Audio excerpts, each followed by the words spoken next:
Merci Madame la Présidente, chers collègues. Ma question s'adresse à Monsieur le Premier ministre.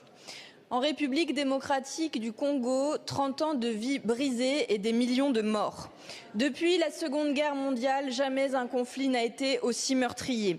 Le M23, milice appuyée par l'armée rwandaise, poursuit chaque jour son offensive et chaque jour donc en RDC, des enfants sont exécutés, des femmes sont violées et des êtres humains sont torturés. Le pillage du Congo l'a transformé en cimetière. La Commission européenne, complice, a signé l'an dernier un accord pour faciliter l'importation de minerais rwandais. Mais la majorité de ce minerai, Monsieur le Premier ministre, elle vient de l'Est du pays voisin. Le coltan, l'étain, le cobalt, le tungstène, tous ces minerais ont l'odeur du sang. Il faut un embargo pour que cessent les dividendes de la mort et pour que cessent les aventures criminelles de Total et des autres multinationales engagées là-bas.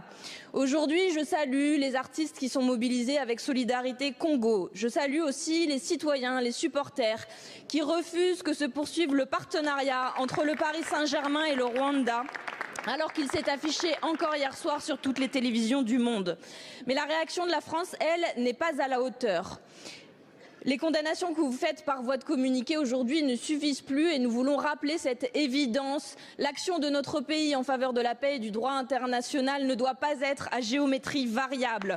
En RDC, comme partout, les criminels de guerre doivent être poursuivis et jugés. En RDC, comme partout, les frontières doivent être respectées. Patrice Lumumba a écrit « Nous ne sommes pas seuls. L'Afrique, l'Asie, les peuples libres de tous les coins du monde se trouveront toujours aux côtés de millions de Congolais qui n'abandonneront pas la lutte tant qu'il y aura des colonisateurs et des mercenaires dans ce pays. » Monsieur le Premier ministre, pour être aux côtés des Congolais, la France doit agir. Pourquoi n'a-t-elle toujours pas convoqué l'ambassadeur du Rwanda comme l'ont fait les pays voisins? Pourquoi n'avez-vous pas pris de sanctions économiques contre le Rwanda comme nous vous l'avons demandé il y a plus d'un an maintenant?